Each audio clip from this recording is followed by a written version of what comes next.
Both of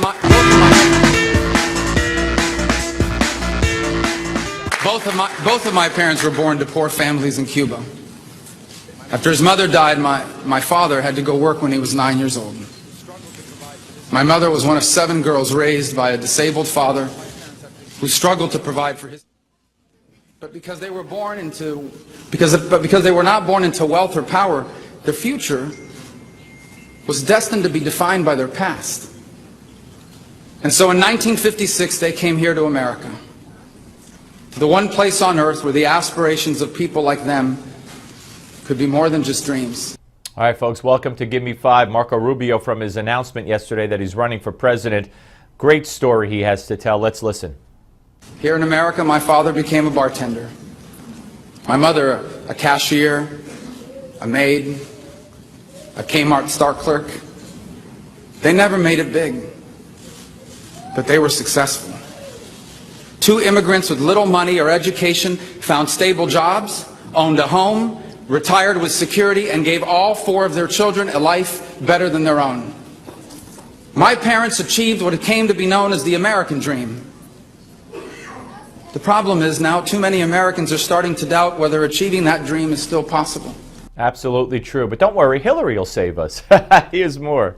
Now look, at the turn of the 19th century, a generation of Americans harnessed the power of the industrial age, and they transformed this country into the leading economy in the world.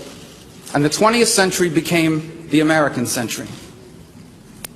Well, now the time has come for our generation to lead the way towards a new American century.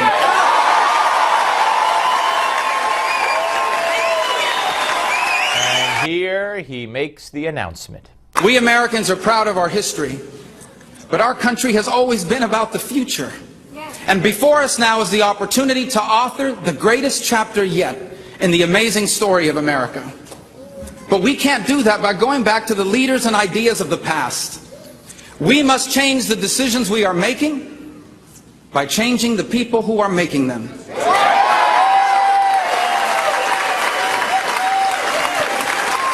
And so, that is why tonight, grounded by the lessons of our history, but inspired by the promise of our future, I announce my candidacy for President of the United States.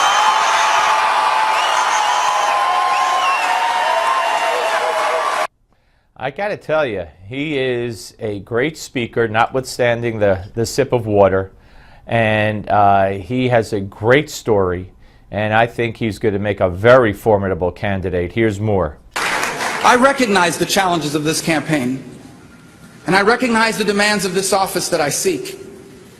But in this endeavor, as in all things, I find comfort in the ancient command: be strong and courageous.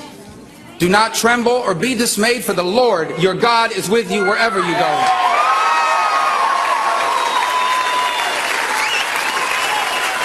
Oh, what a religious lunatic he is. I'm sure the media has already got that written down.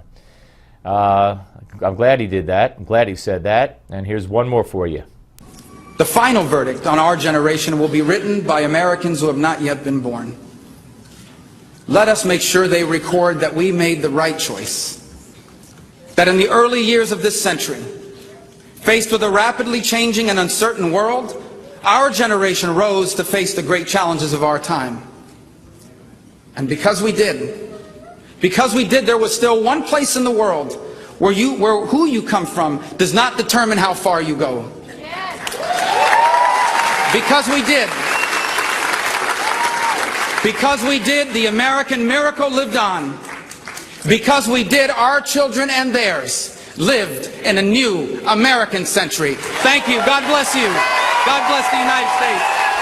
Thank you.